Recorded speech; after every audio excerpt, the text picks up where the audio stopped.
May 1998. An exciting month to be alive.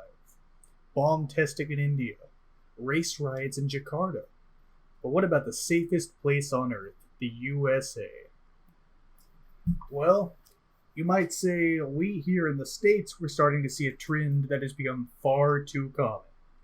While the rest of the world faced its own problems as usual, Americans would see a devastating and yet relatively unknown tragedy occur: the Thurston High School Shooting.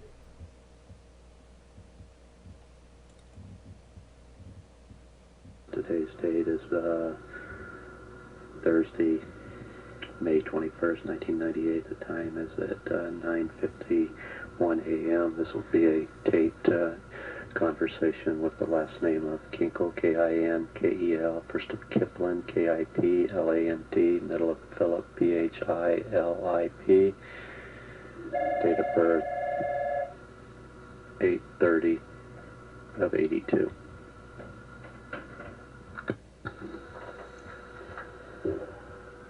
Kip, what I've done is I've turned on a tape recorder so I can tape record our conversation. So, why am I talking about this?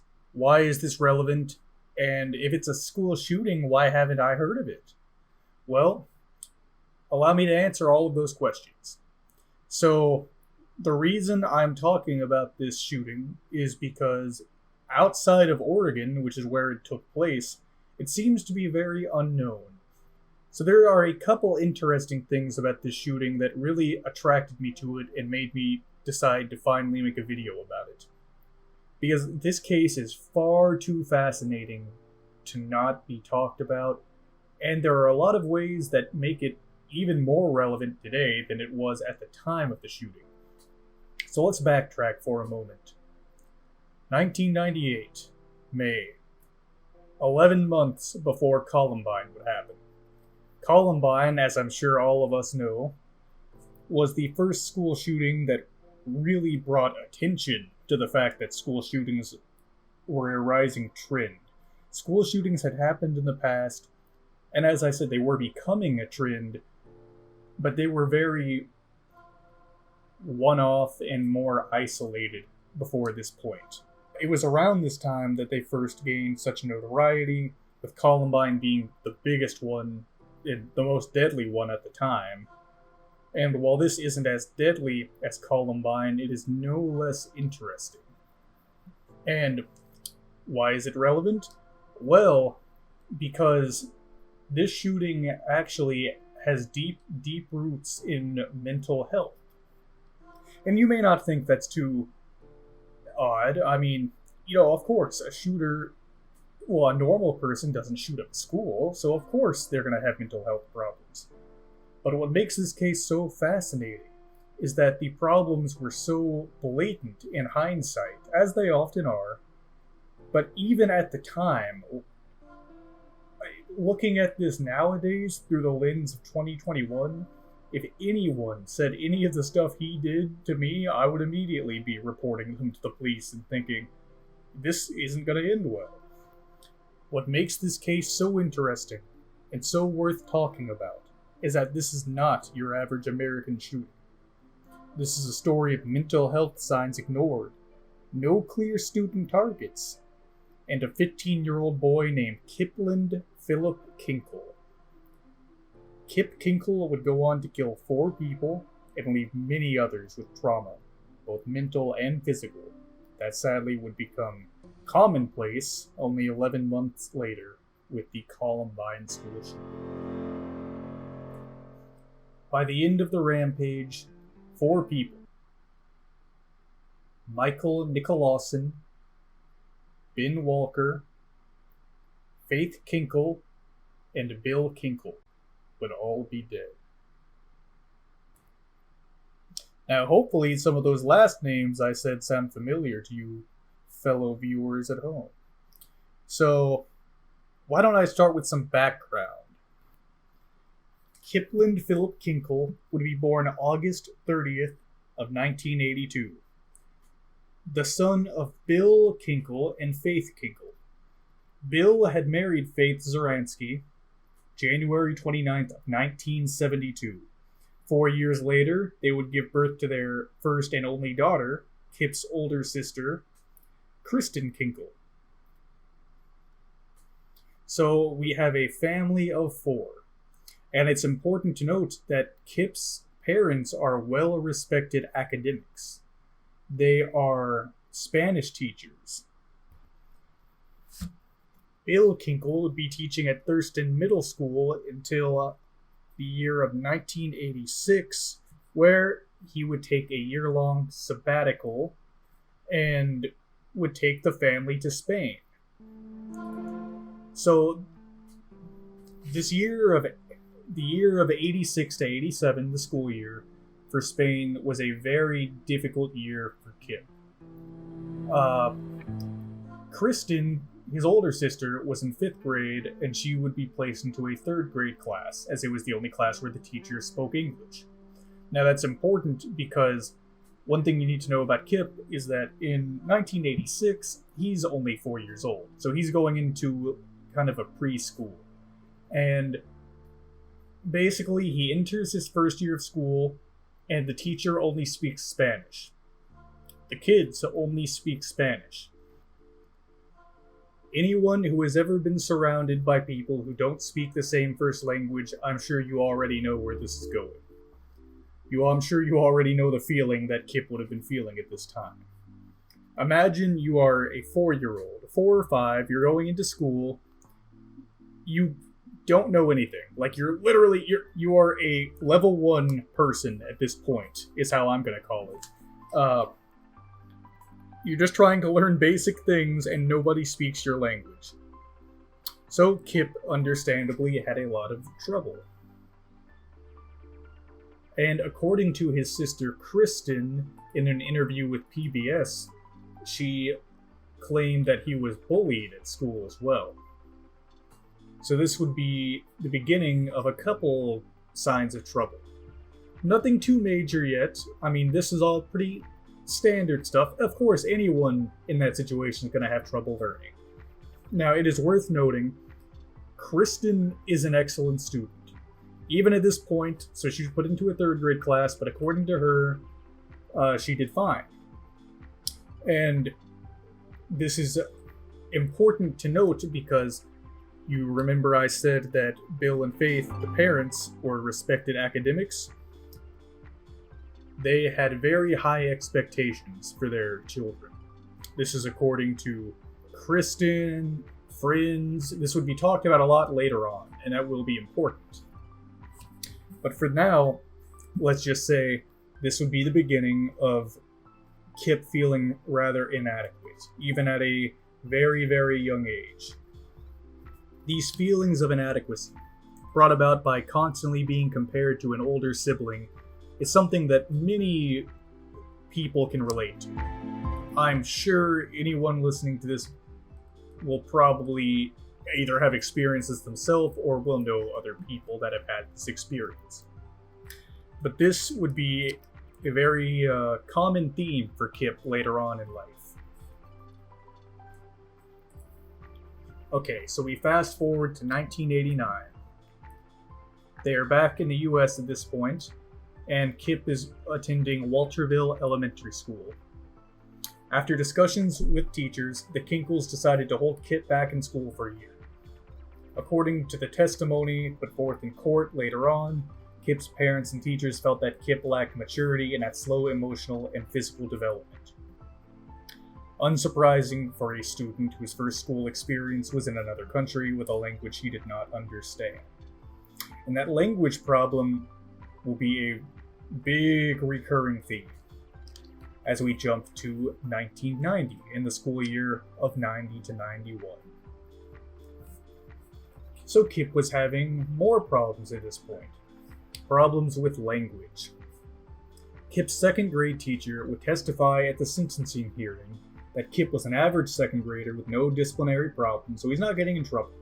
But he had a lot of written language problems. His parents had asked the school to test Kip for a learning disability to see if he would be eligible for special education services. According to the counselor, Kip did not qualify. He scored above the 90th percentile on an intelligence test, as a matter of fact, which would be what would keep him out of special ed. And he scored average on the neurological screening, but he had remarkably low motor hand skills. Basically, he can't really write very well, and he's having a lot of problems spelling, to the point that he can barely spell his own last name at this point. The teacher would observe him during a 25-minute spelling test and saw that he worked unusually diligently for his age. He had difficulty spelling even his own last name, and his level of frustration and anxiety was abnormally high. So we go to 3rd grade. During this year, Bill Kinkel would retire from teaching. So at this point, he is teaching at Thurston High School, and he semi-retires, rather, because he is still teaching night classes at Lane Community College. Now, 3rd grade, Kip will continue to have problems reading and writing, but he is excelling in math. So the Kinkels are proud of him in that regard, because on the one hand, he's doing fantastic in math. On the other hand, he is still having a lot of writing problems. Bill and Faith would ask Kip's 3rd grade teacher to retest him for special education services. This time, he would qualify, and a plan for special services was drawn up for him. His 3rd grade teacher testified in court later that Kip was given an honor award at the end of the year for improvement in reading and working hard to overcome his frustration. She also would report that he had no behavior problems in class and received all A's and B's on his report card that year. 4th grade. Kip would officially be diagnosed with a learning disability. He worked with a special ed counselor for this year. According to the teacher, he was simultaneously placed in a talented and gifted program because of his above-average performance in science and math. So let me emphasize this. He is simultaneously in special ed and in the gifted program. To me, that is a huge miscalculation. That was a big error. That is unfair to Kip. That is just way too much pressure to put on this kid. And I believe that would be a contributing factor later on. That is just my speculation, but based on the evidence that I will show you, I do believe that to be the case. So now we flash forward a couple of years to 7th grade. So we're in the school year of 95 to 96. At this point, Kristen Kinkel is a sophomore in college. She had been attending the University of Oregon. However, another college would take note of her cheerleading. As she would do that for the school, well, she was good enough that she received a full cheerleading scholarship to Hawaii Pacific. So after Kristen left home, things kind of went wrong. So Kristen, according to her own words in an interview she would give to PBS, she was kind of a mediator. Basically, her parents are much, much older. Anyone who has parents that they didn't have kids young, you probably know what I'm talking about here. So it's not just a single generation gap. Think about this. They're in their mid-50s with this little boy who is having a lot of problems. Like, he's barely over 10 at this point. And you have one kid who you're just doting on because she is fantastic in school, and another kid who is struggling a lot. And I do want to take this time to say that even though I keep bringing this up, they had high expectations, but the parents still loved Kip. They were not too overbearing, according to the evidence, on him in that regard. The problem was that he would begin having self-image issues. And mental health would play a very, very big role in this case, and that would begin around this time. So, what I said about Kip being compared to Kristen, that was true. But the parents were not necessarily, they weren't trying to be over the top. Like, they weren't trying to bully their kid, basically. It wasn't a case of that. It was more of that they couldn't understand, because they're, of course, they're academics. It comes pretty easily to them. So they don't understand why Kip is having trouble. Now, all of a sudden, he's got this learning disability. So it makes a lot more sense. And around this time, the parents are trying to interact with him and get him to find a hobby. Because at this point, this would be the beginning of him being in a very different place than he would be around this time.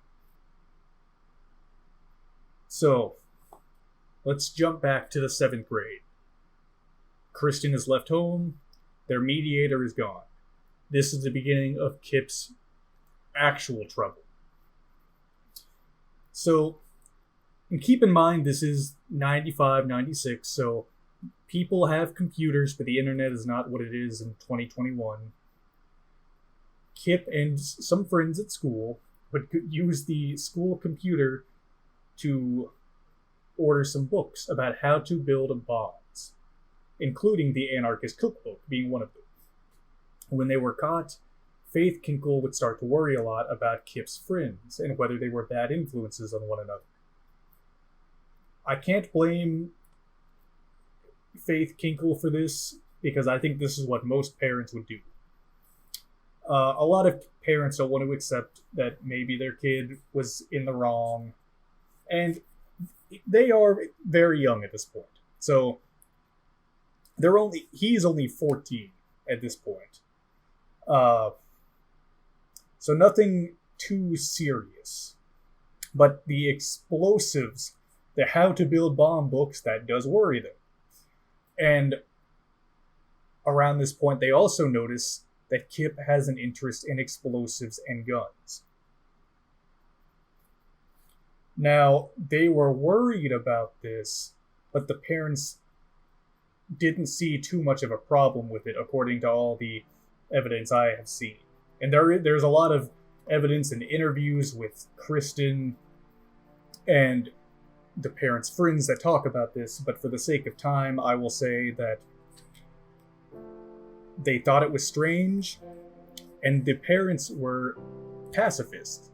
They didn't really believe in violence. They very much were, by all accounts, very peaceful, more solve your problems through talking, that kind of thing. And they thought the explosive thing was weird and it worried them, but at the same time, they were happy because Kip was improving in school, and they thought, okay, well, what's the harm? Kip would start actually using explosives at this point, so it's not just an interest, not just a passing fancy, if you will. Kip would begin blowing things up using homemade explosives to vent anger. So, at this point, now we've got another problem. Not only can this little kid build bombs, but he's using them to vent frustration. And this was noted that he was coping in very unhealthy ways by his parents. And shortly after this, just a year later, counseling would begin. But we've got a couple more incidents to talk about before that would happen. So, 8th grade, 96 to 97. Kip and some friends would get caught shoplifting CDs from the local Target. Now that's, of course, that's a crime, but that's such a petty, kid thing to do, that even though he got in trouble and his parents were disappointed, that in and of itself is not a super red flag. They were stealing CDs, so, that's not good. That literally is a crime, so I'm not trying to excuse that. But compared to what would come later, I wouldn't count that necessarily as a red flag by itself. Other than that, you see Kip absolutely is in with a bad crowd at this point, and he is actively committing a petty crime. Now, I'm trying to downplay that, not to make it sound better, but because in this same year, just later on, something actually more serious happens. Around this time, later in the year, he would buy his first gun. illegally, obviously, but he bought an old sawed-off shotgun from a friend, which he would keep hidden in his room, so his parents do not know about this. January 4th, 1997. Kip went to a snowboarding clinic with a friend in Bend, Oregon. And this would be another incident with Kip where he would get into some legal trouble that would be another red flag. The two boys were arrested for throwing rocks off a highway overpass. One of the rocks struck a car below. The arresting officer said that she caught Kip's friends at the overpass and found Kip back in the motel where they were staying. Kip immediately started crying, asking if anyone was hurt. Kip, of course, claimed his friend had actually thrown the rock that hit the car. It wasn't his fault. He was just there. He and his friend were charged for the offense and referred to the Department of Youth Services in Eugene, Oregon. At 11:40 p.m., the Bend police called the Kinkels, who asked that Kip be held there until they could come get him. They drove 2 hours that same night to pick him up in Bend. So, yeah, this is like the day they leave for the trip. This happens, by the way. So, about 2 weeks later, January 20th, this would finally be the beginning of something good, a very good move from the parents. So in response to the Bend incident and Faith's rising concern about Kip's behavioral problems, Faith brought Kip to see psychologist Jeffrey Hicks. According to Hicks' notes, Faith was worried about Kip. She told Dr. Hicks about the shoplifting and rock throwing incidents. Faith said that she was concerned about Kip's temper and his extreme interest in guns, knives, and explosives, and was afraid that he would harm himself or others. Faith asked that Dr. Hicks help Kip learn more appropriate ways to manage his anger and curtail his acting out. Faith was also deeply concerned with Kip's strained relationship with his father. Hicks would write, and this would be discussed in court later, that Kip would become tearful when discussing his relationship with his father. He reported that Kip thought his mother viewed him as a good kid with some bad habits, while his father saw him as a bad kid with bad habits. He felt his father expected the worst. In this meeting, Hicks found no evidence of a thought disorder or psychosis. He diagnosed Kip with major depressive disorder and concluded that Kip had difficulty with learning in school, managing anger, and was acting out and had depression, basically. So that's a week later, you would go on to the second counseling session. Faith and Kip went for their second meeting with Dr. Hicks. Not too much happens here. And you may notice I'm saying Faith and Kip. So where is Bill? Well, Bill, according to Kristen, did not really believe in mental health. Mental health treatment, maybe I should say. I'm sure he believed you could have like a bad mindset, but he believed that they were, quote, like chiropractors, as Kristen would say. In the sense that there's something that they advertise, but you don't really need as much as they want you to think you do. So, keep that in mind, that's Bill's attitude towards mental health.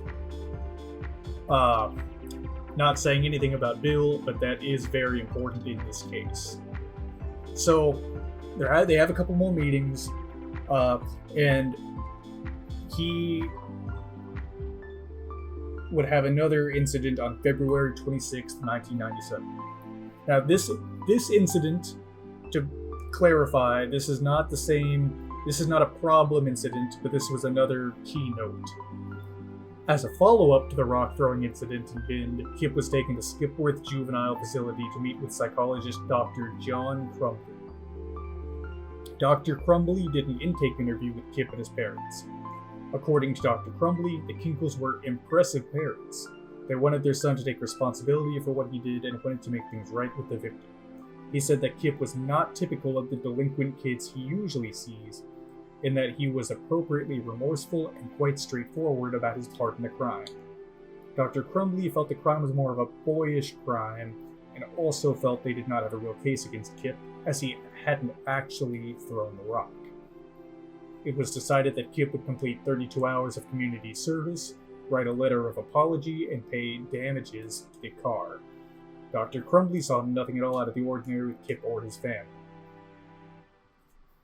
And we have the third appointment with Dr. Hicks. He would write that Kip continued to feel depressed several days per week, but denied thoughts of suicide. April 4th, the fourth counseling session would occur. And Dr. Hicks would note that Kip still had his ongoing interest in explosives and that he remained depressed, although less angry. April 23rd to 29th. So this is a big week for Kip. More trouble. 2 suspensions at school. He would be suspended for 2 days for kicking another student in the head after the student shoved him. So, he kicks the kid in the head, and then he gets suspended, and right after that, throws a pencil at a boy and gets suspended yet again. Now, at this point, in the 5th counseling session, which occurred on April 30th of 97, Kip, Faith, and Dr. Hicks would all say they felt the school handled the incidents unfairly, and that the school was not really acknowledging how much progress was made by Kip. Now, before we move on to this next session, which is an important session, I would like to point out how had Kip been handling his stress. Ever since he started therapy, what's he been doing? Well, you may wonder how he was able to kick that boy in the head. I believe this was before he started therapy, from a couple years prior, but as one of the measures to try and help Kip, express himself in a less violent and a less bad way, I guess. Now, why am I phrasing it like that? Well, because non-violent doesn't really work here, because they signed him up for karate classes. Now, granted, that's very different. Karate can be self-defense. So, not saying anything against karate or anything like that. But yeah, so they signed him up for that, and that would be how he was able to kick this kid in the head. So he gets shoved by the kid. Now, what else had been going on since the therapy session? Well, Bill Kinkel was trying to get closer to Kip. Now, that's a good move. He's trying to get closer to his son. His son is having problems, but I do want to stress again, because I know I haven't talked too much about it, but Faith and Bill are loving parents. I talk about the comparisons to Kristen, but that does not mean that they are just ashamed of him or that they don't love him. Bill takes the time, now that he is semi-retired, to try and bond with Kip. Now, how does he do that? Well, he does it in a very, very naive, but good-hearted, I suppose, way. So, let's go to the 6th session here, before I tell you how he would try that. June 2nd, 1997. According to Dr. Hicks, Faith thought Kip's behavior had been better, but also thought he'd become quite cynical. So Dr. Hicks discusses the use of antidepressants and recommends Kip try a course of treatment with Prozac. He wrote, "Kip reports eating as like a chore. He complains that food doesn't taste good. He often feels bored and irritable. He feels tired upon waking most mornings. He reports there's nothing to which he's looking forward. He denies suicidal ideation, intent, or plan of action." Hicks would forward these notes to the Kinkel family physician with a recommendation that Kip be put on Prozac for depression. The physician concurred, and 4 days later, Kip began taking 20 milligrams of Prozac per day. Now, June 18th, so about 2 weeks later, 7th counseling session. Prozac seems to be working. Kip was on Prozac for 12 days. Hicks wrote that Kip was sleeping better, no temper outbursts, taking the medication as prescribed without side effects. He also noted that Kip appeared less depressed. Now we get to how Dad tries to bond with son. June 27th, 1997. After a lot of badgering by his parents, this did not come out of nowhere, to be fair. Kip went with Bill to buy a 9mm Glock. The understanding between them was that Kip would do the research on which model gun he wanted and would pay for it with his own money. He was not to use the gun without his father present, and the gun would not really become his until he turned 21 years old. I would like to remind you he is 15 at this point. Or not even 15, he is going to turn 15. Dr. Hicks made no mention of the gun purchase in his psychological notes, although in court testimony, Hicks stated that Kip told him that Bill had purchased a handgun for him, after some persistence on his part, and that it was kept out of his reach and to be used only under supervision. When asked in court if he had concerns about buying a gun for Kip when he had just started on Prozac and had an excessive interest in guns and firearms, Hicks responded, "No one consulted me about the decision, and yes, I have concerns about that." So that's a bold move from Bill Kinkel. After being worn down, he buys his son, who is obsessed with guns and explosives, a Glock. July 9th, 8th counseling session. More improvement. Hicks, again, made no mention of the Glock purchase. He did report, however, that Faith felt that Kip was less irritable and generally in a better mood with no temper outbursts. Hicks also noted that Kip was getting along well with his parents and his father was continuing to make efforts to spend time with him. Which brings us to July 30th, 1997, our final counseling session. Hicks wrote that Kip continued to do well and did not appear depressed. Hicks, Faith, and Kip all agreed that Kip was doing well enough that he could discontinue treatment. Okay, so I need to break away here because that is a very, very bad idea. For anyone who is unfamiliar, has never been through this kind of process before, you don't stop treatment after things are going well. That is not the way you do that. And just a few months later, Kip would go off Prozac. So now he's stopping his Prozac as well. And during that time, another gun, a .22 pistol, was acquired from his friend, which he kept hidden from his parents. So he has 3 guns now. A sawed-off shotgun, the Glock, and now this .22 pistol. Which brings us to freshman year. Kip enters Thurston High School. According to friends and parents, he did much better in school. Things were starting to look up.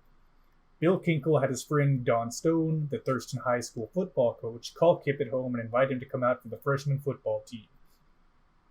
Now, I want to point out, so he joins the team, he gets on, but he's not a big kid. Not at all. He's like 120-ish pounds, very small. So this actually kind of makes the situation worse. He doesn't get along that well with his teammates, and he just becomes very withdrawn, and he feels very isolated. Now, I would like to point out at this point, how do I know certain things that are in his head? Because I keep saying things like he was feeling this way, but how do you know that? Well, we know that because he kept a journal, and the journal is pretty interesting. Anyone familiar with Columbine, you probably already know those killers left journals as well, and they give you a lot of insight into their thoughts. Well, Kinkel is no obsession. Well, he is an obsession, but no exception. So, September 30th, Bill buys a .22 semi-automatic rifle for his son, a Ruger 22. Under the same conditions as before, only used under supervision, bought Kip's money, all that. At this time, in class, he gives a talk on how to make a bomb in speech class. He shows detailed drawings of explosives attached to a clock. According to kids in the class, a girl in the class gave a speech on how to join the Church of Satan, so that kind of overshadowed Kip's topic, didn't make it seem extraordinary. And around this point, something unrelated to Kip happens. Unrelated in the sense that Kip didn't have a hand in this. Two major school shootings, also pretty unknown compared to Columbine, but occurred in this year, 1997. October 1st was the Pearl, Mississippi school shooting, and then December 1st, the West Paducah, Kentucky school shooting. December 14th, while at San Diego Airport waiting for a flight home with a friend, Bill Kinkel struck up a conversation with a stranger. The stranger turned out to be Dan Close, an Oregon University professor who specializes in juvenile violence. They talked for about 2 hours. They began their conversation talking about Kristen. Bill said she was going to be graduating from college in August. He told Professor Close how much he was looking forward to going to Hawaii with the family. According to Dan Close, Bill then saw a forensic book in Close's bag and started talking about his troubled son. Bill told Close that in the last couple of years, Kip had started hanging out with a tougher group of kids, playing with explosives, and that he was becoming difficult to manage, more secretive, and was having trouble in school. March 24th, the Jonesboro school shooting happens. And this one, Kip's friends would later report that he, upon seeing this, would say things like, "Hey, that's pretty cool," and, "Well, that's not how I would do it. I would kill myself at the end," stuff like that. So, yet another red flag. May 1998. Kip spent the night at Tony McCown's house. So Tony McCown is his best friend. They organized a bunch of friends to beat the school TP record, a record which I'm fascinated by its existence, but they spent weeks hoarding toilet paper in Tony's garage. That night, they snuck out of the house and met 10 others at midnight and did a huge toilet paper job using over 400 rolls.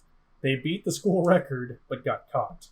The next day, Kip, along with the others, had to go clean off the house, and strangely enough, he was one of only a few kids who got grounded for that.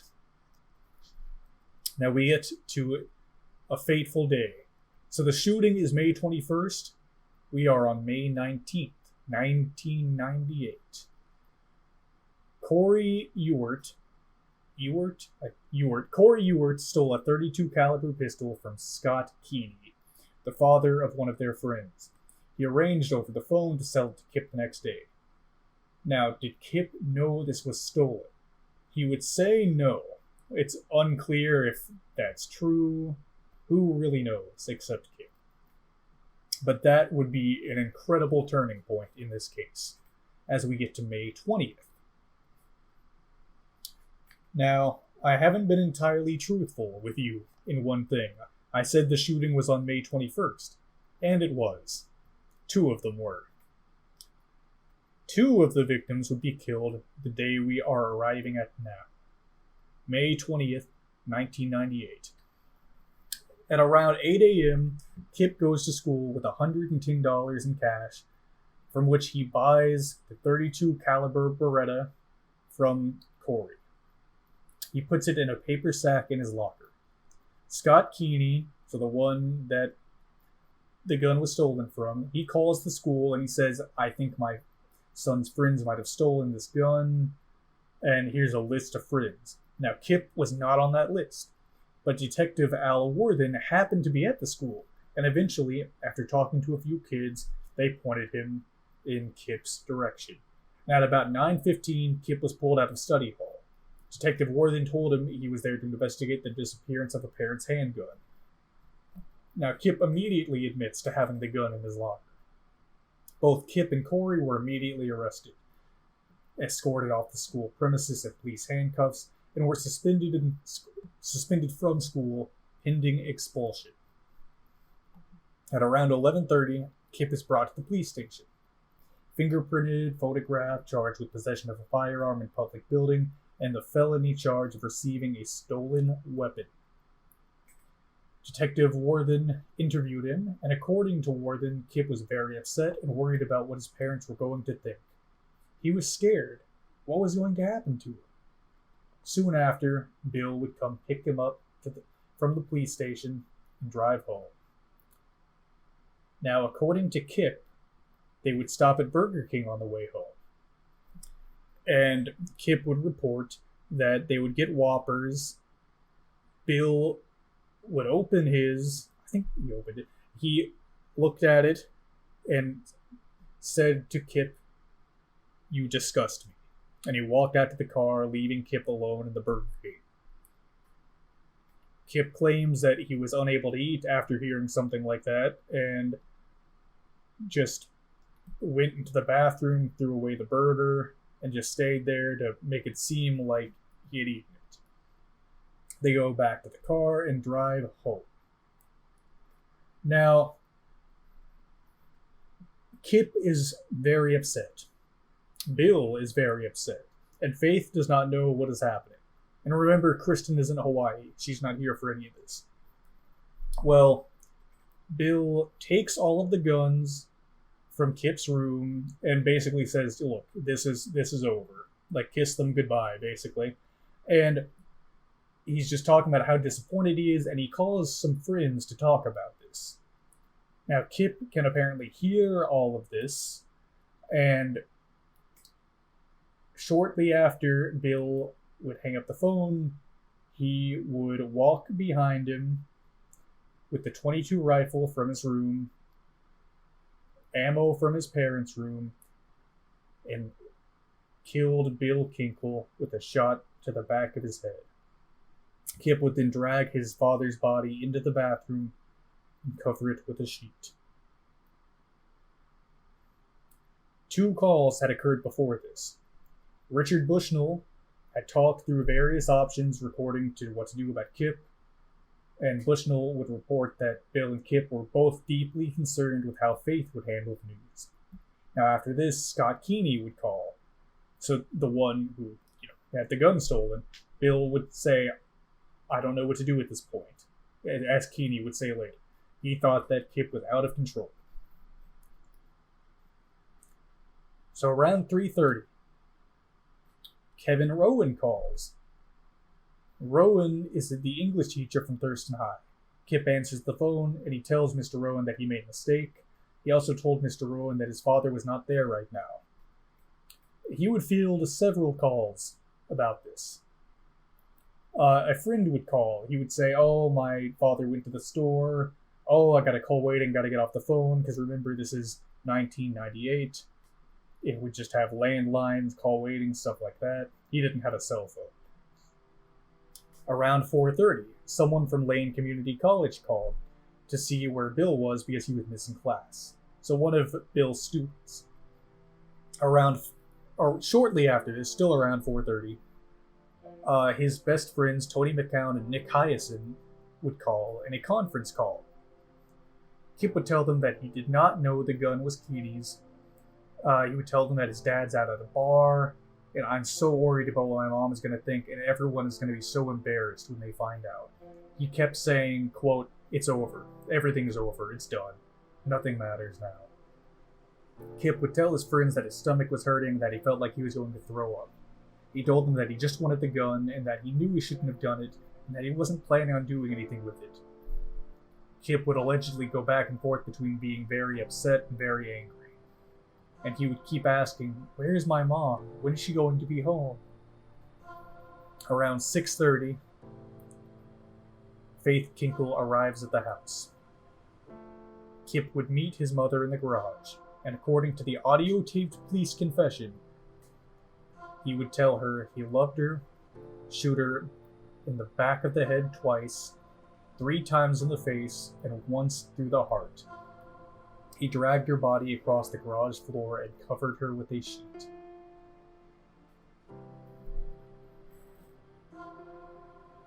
May 21st, 1998. Day of school shooting at Thurston High. Having stayed at home overnight with the bodies of his parents, Kip had gone to work making bombs.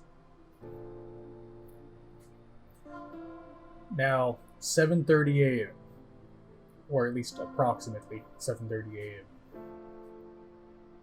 Kip, who is dressed in a long trench coat, fills his backpack with ammunition and carries 3 guns: a .22 caliber semi-automatic Ruger rifle, his father's 9mm Glock, and a .22 caliber Ruger semi-automatic pistol.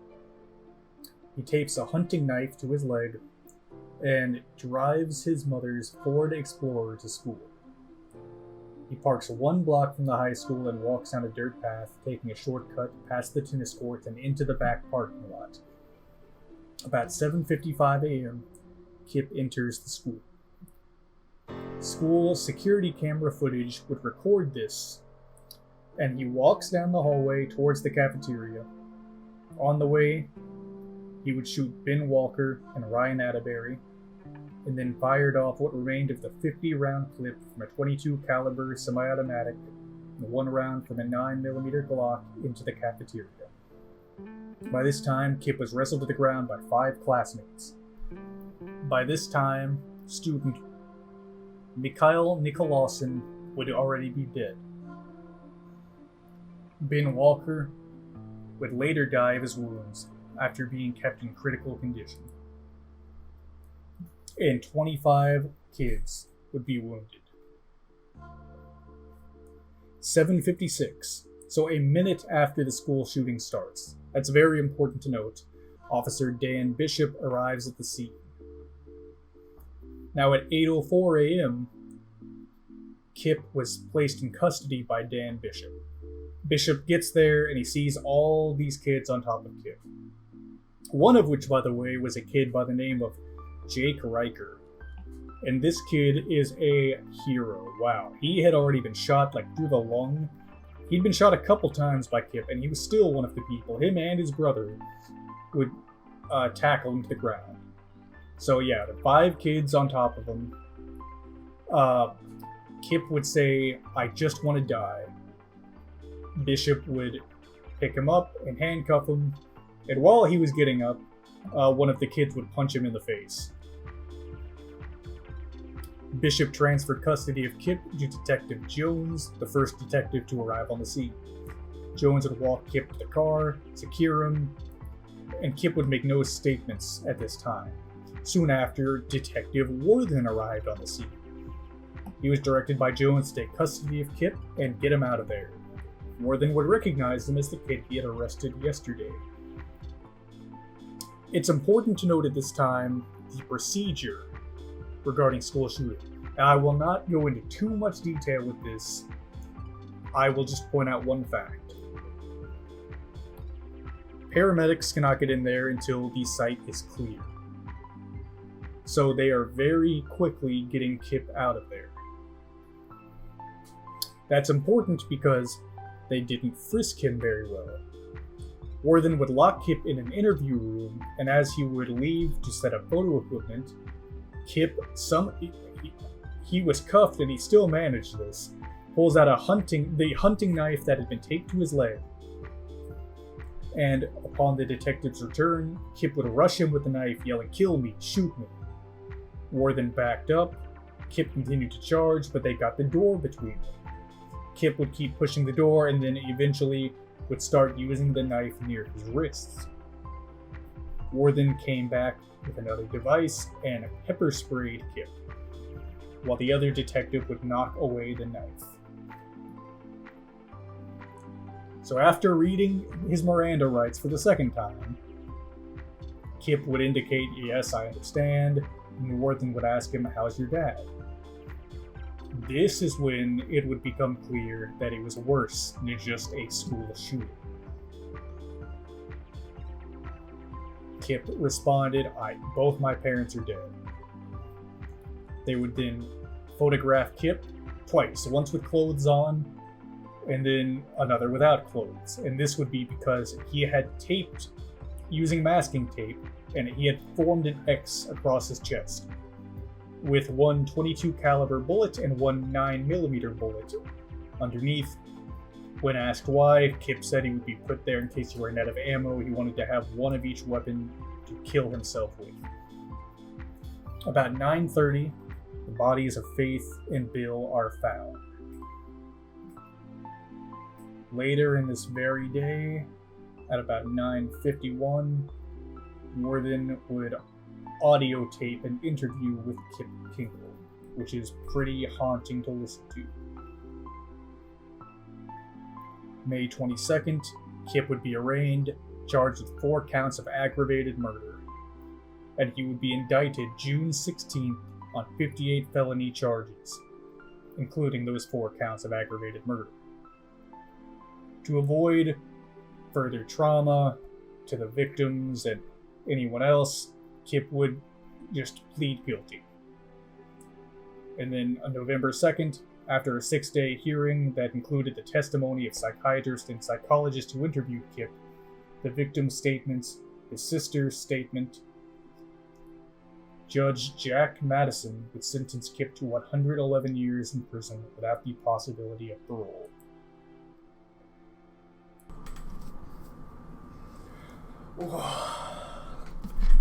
Hey guys, Alex here, aka Large Lemon Fiend. If you like this video, please like, comment, subscribe. Please let me know your thoughts on it. This is my first video of this caliber, and it is obviously on a very serious topic. But please do comment. I know it's a little bit rough. There's not a ton of footage to work with, especially around this time, because this case was not highly publicized, so please forgive that. And I'm trying to find a good balance. So, if you have any thoughts on other videos you'd like to see like this, I plan to keep continuing talking about incidents like this in an attempt to document them and make them more well known, because I want people to really understand the scale of these type of incidents. But anyway, I hope you enjoyed part 1 of this video. Part 2 will be coming soon, and please, if you like this video, like, comment, and subscribe. Talk to you all later.